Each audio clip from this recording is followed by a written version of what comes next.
we just got to keep punching them in the mouth. Go out there and punch them in the mouth. It means everything. I mean, this is what it means to play high school football. We know that we have a worthy opponent in front of us, so we just got to play as a team and do our jobs. First and foremost, it's SNIDER. It's what we do. We don't lose. Being at Homestead, we always have a target on our back. I just feel like they think they're coming in here, top dog is going to be a breeze, and they're not expecting a dogfight. DJ said top dogs, but we're going to speak of the big dogs because the big dogs were ready to eat tonight. After a bye week, 5A and 6A teams getting their first taste of the postseason. And in this one, SNIDER and Homestead going back to the table for seconds. Colton Howard joins us with your Highlight Zone Game of the Week. Colton. Yeah, Glenn, semifinals of our local 6A sectional, two very familiar foes. The Panthers and the Spartans met back in week 5 with Homestead winning 33-3. Would it be repeats or redemption at Walters Stadium tonight? SNIDER at Homestead, it's your Highlight Zone Game of the Week. Last time we saw these two, Homestead putting up a beating on Southside to clinch the program's second straight SAC title. Meanwhile, after a rough start to the season, SNIDER hitting its stride, winning 3 of its last 4. You know it's good if we're showing you a kickoff. Things could not have started better for SNIDER. Right out of the gate, Tavarius Easley Jones takes this one 93 yards through the house for a kickoff return. Panthers leading by 7. More bad news for the Spartan fans. Homestead opening drive, Braden Hardwick leaves the game with an injury. He would not return. But the news starts to turn around for the Spartans. Into the first quarter, SNIDER up by 10. Evan Ormsby hooks up with Ethan Chambers in the end zone for a touchdown, cuts the Panthers lead to 3. And that's where we end the first half. They were tight through the first half, but Homestead's halftime adjustments showing. Ormsby hands the ball off to Nick Sudarth, and the senior coming up huge for the Spartans. He scoops down the sideline and in for 6. It took till the third quarter, but Homestead has his first lead of the game. It's 14-10 Spartans, and they weren't done quite yet. Still in the third quarter, Ormsby's crisp pass right in the numbers of Jared Kissler. He breaks the plane for the score. Add one more touchdown by Gage Sparrow, and that'll do it. Homestead wins it 28-10. We know it wasn't going to be an easy one because SNIDER's a good opponent. They got a lot better throughout the season, but we knew that all of us, we had to step up as a team and win this as a team, and we all kind of did. Beating a team like SNIDER twice in the same season, it's a feeling like none other. It's hard to describe. It's almost as great as beating our rival CARROLL twice in the same season, but nonetheless, it's just a great feeling. We made a decision on both sides of the ball. We knew we were going to face adversity throughout the game, and we battled back on both sides of the ball and ended up just getting the job done. Yeah, Homestead now gets the winner of CARROLL or Warsaw for the sectional title, but Glenn will tell you that one. All right, you were at that game. I was at this game at Gorgeous Fisher Field. CARROLL and Warsaw, the Chargers 7-2, highest scoring team in the SAC. Warsaw 7-2, the Northern Lakes Conference champs. This was a shootout. First quarter action, Jeff Becker keeps it. And here he comes into your living room. Looks like he's in right. Well, he stepped out at the 3. Not a problem, though. 2 plays later, Jeff Becker with the QB keeper for the touchdown, and CARROLL just 3 minutes into the game, up 7-0. Second quarter, though, Warsaw starts to get a little Bart ball going. Hall of Fame coach Bart Curtis gets his offense rolling. That's the quarterback, Aaron Green, on the keeper, knifing through that CARROLL defense, and we're knotted at 7-all, and that would put a smile on the Warsaw fans' faces. Now, still in the second quarter, Luke Carmody for the touchdown. CARROLL goes up. This one goes down to the wire, and it's Warsaw beating the Chargers 42-35. We got the NLC champ at the SAC champ next week as Warsaw will travel to Homestead for a sectional title. 5A sectional 11, NORTHROP at Northside. This is a rematch of a thriller in week 8 that saw the Bruins beat the Legends by just 1 point. Third quarter, it's Keon Bates to Dane Kilby. That's a beautiful pitch and catch. But Northside in the lead at 22-14. Later in the third, Deuce Taylor, and the Deuce gets loose. Matter of fact, Rodney Woods is the one that truly gets loose on this play. He's gone for the touchdown. He's in 29-14. Legends in the lead. We'll see more from Mr. Woods in a second. You're going to see Deuce doing things on defense. He would come up with a fumble recovery. I guess he was doing everything for the Legends. And then Taylor looking for Woods again. It's a touchdown again. Jay Sean Lambert, 360 yards rushing for Northside as the Legends win 42-21 over Northrop. Other half of our local 5A bracket. We got Anderson and we got Bishop Dwenger. The Saints ranked second in the state in 5A. Anderson 2-7. They average just 10 points a game, but on their opening drive, that's Anderson scoring MJ Armstrong to Darius Miles. It's a touchdown. Anderson led 6-0. Now the Saints, yeah, they're not going to stand for that. Brendan Lytle to Henry O'Keefe. What a great extension with the mitts there. It's a first down, and later they would punch it in with my man G Squared. We're talking Gavin Groves. It's a touchdown. Dwenger in the lead, 7-6. Really, they didn't look back from there.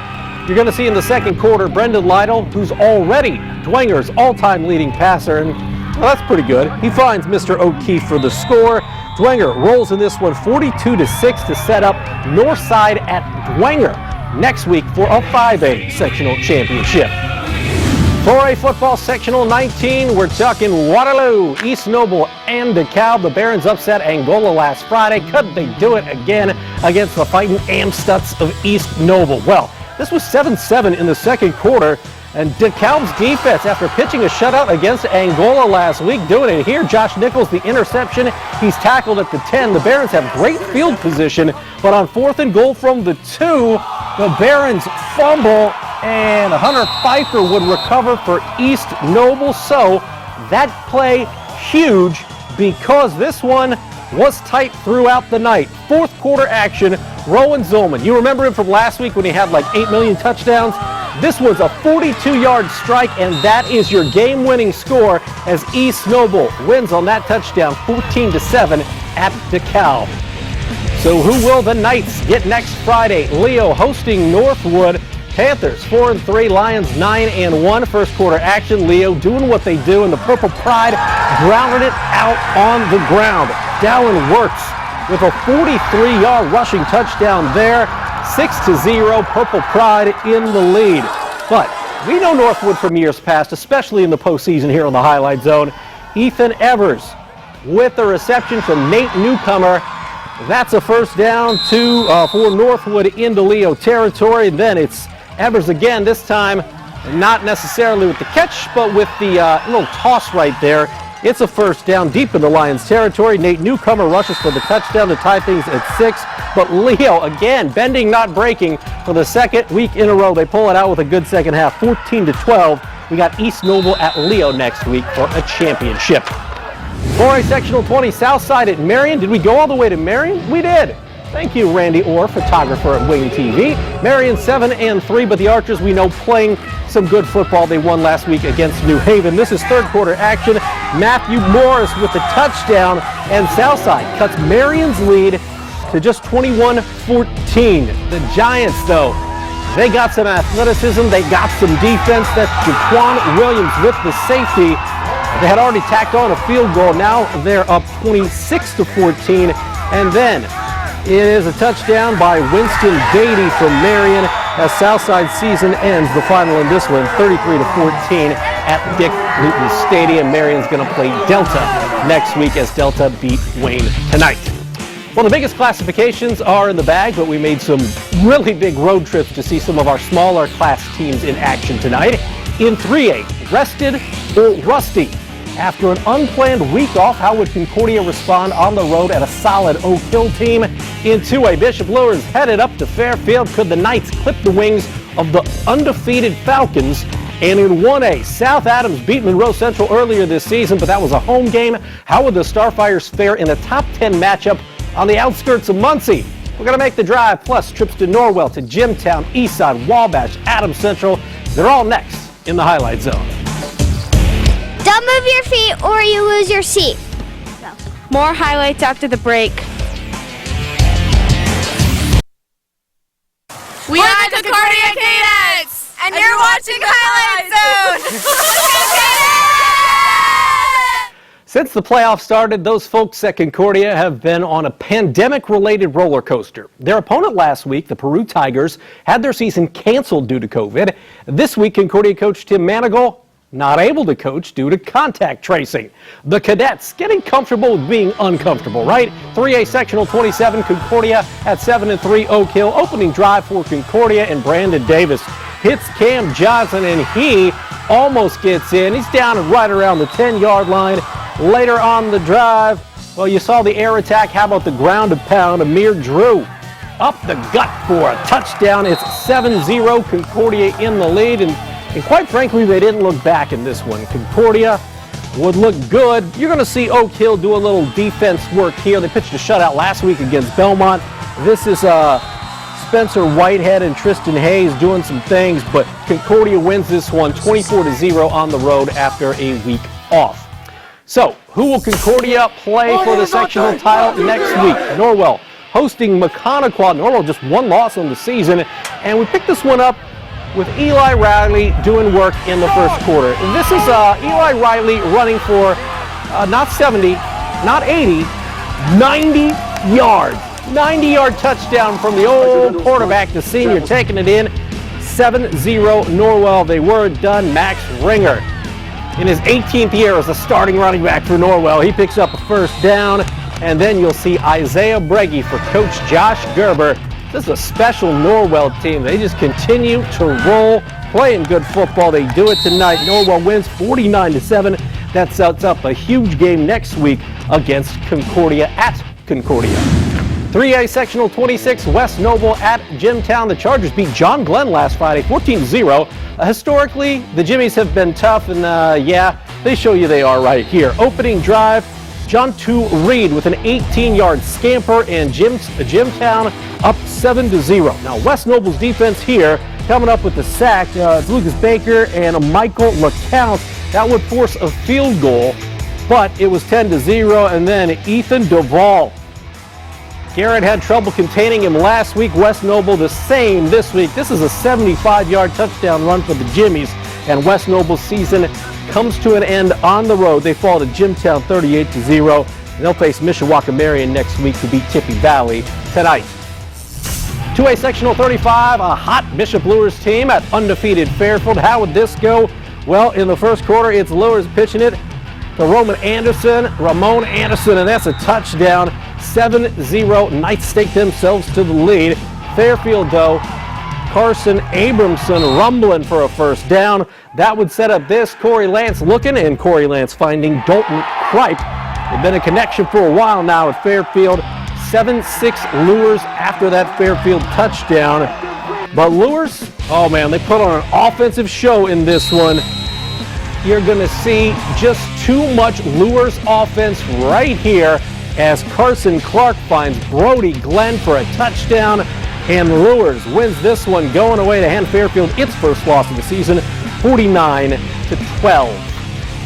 So who does Lures get for the sectional championship next week? 2A number 4 Eastside at home against Prairie Heights, and this was Eastside from the get-go. Matt Firestein takes the handoff for the short 1-yard touchdown plunge, and the Blazers, Todd Mason's club, up 7-0 in the early going. The offense heats those folks up. We're talking about Laban Davis, to his big tight end Gavin Wallace, and he goes straight down the middle. It's a touchdown for 65 yards. Laban Davis, 3 touchdown passes. Eastside continues to look impressive. 42-0. We got Eastside at Lures next week for a sectional championship. That will be a good one. 2A Sectional 34 at the newly turfed Alumni Field. Wabash hosting 13th ranked Bremen. In the first quarter, it's Bremen handing it off to Blake Dinkerson. He runs in for the touchdown. Bremen up 7-0. Such a tough football team. Later, it's Bremen.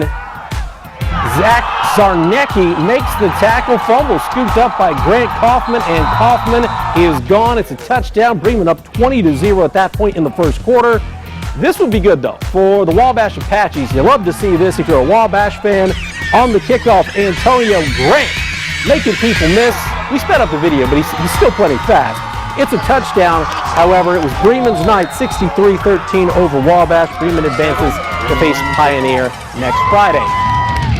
1A Sectional 43, we made the drive to see how this one was going to play out, right? Number 1, South Adams at 9th-ranked Monroe Central, a rematch of Week 5 where the Starfires beat the Golden Bears 31-14. That was in Bern, but you know what? The outcome would be the same. That was James Arnold to Drew Stutzman on the 3rd offensive play of the game for South Adams, 7-0. Then it's Christian Somerset, who's been pounding the football all season long. He's in for a touchdown, 14-0. You kind of sense a theme in this one if you're a fan of Grant Mosier and the Starfires. It's Somerset again, in the first quarter, 21-0 at that point. South Adams, no problem in a top 10 matchup, winning this one 48-7. There's something special. They'll face Madison Grant in Bern next Friday night. Our final stop for football tonight, 1A Sectional 44, Adams Central hosting a Triton team that knocked out Busco last Friday. Third quarter action, it's 7-0 AC. You better make it 10-zip. That's Trevor Curry with the field goal, and Adams Central's team feeling pretty good about where they're at. You see some special teams. How about a little bit of defense? Cole Shively intercepted by Mason LaRue, and the big man is running, and he is in. That's a pick six for Mason LaRue, and you run like that, you return it like that, you deserve a rest. Why not? 17-0, Adams Central in the lead. How about Adams Central's offense now? You saw special teams, you saw defense. It's the O here. Joshua Mosier from Ryan Black. Good to see Joshua Mosier healthy. And it's a touchdown, 38-14. Adams Central wins. They get the winner of Southwood Caston, which will be played at 11 o'clock tomorrow. We got more Highlight Zone, including your Gem of the Week, up next. Highlight Zone. You're watching the Highlight Zone. Let's go, Patrick!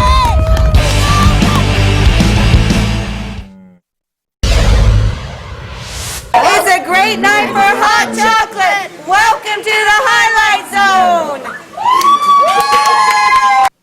Indeed, it was a good night for some hot chocolate, but with an Indiana best 7 state titles in the trophy case, there isn't much the Canterbury boys soccer program hasn't accomplished. However, tonight, the Cavaliers getting a rare chance to do something they've never done.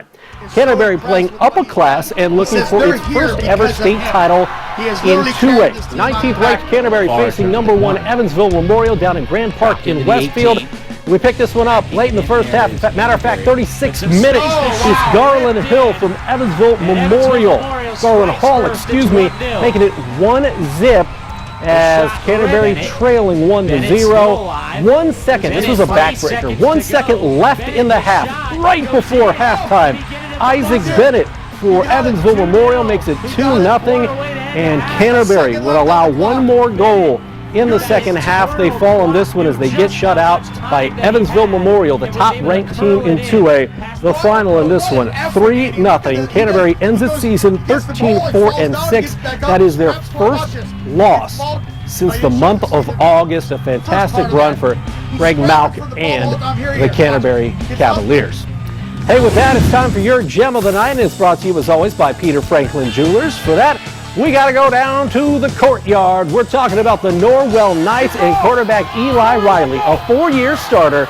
This is how you get the game started off right. First quarter action, it's Riley, the quarterback, going for 90 yards on the score. Eli Riley, Josh Gerber and company, Max Ringer, Isaiah Breggy, they got it going offensively. They win 49-7 over MACONAQUAH, and that is your Gem of the Night, brought to you by Peter Franklin Jewelers. 90 yards, almost 100 yards on one play. He went for 114, I believe, on the game. Hey, next week's games, sectional title matchups, Warsaw at Homestead. Again, that's the NLC champ at the SAC champ. Northside at DWENGER, a rematch of a really good one we saw in week 2 this season. East Noble at Leo, a classic between those two teams who are NE8 foes. You got Norwell at Concordia. The Knights only 1 loss on the season. We know how dangerous Concordia can be, prepped by playing in the SAC all season long. And then Eastside, a juggernaut this season in 2A at Bishop Lures, who is playing its best football at the right time of the season. South Adams also at home, Adams Central in action as well. That'll do it for this week's edition of the Highlight Zone. We'll see you next Friday night here on Wayne TV.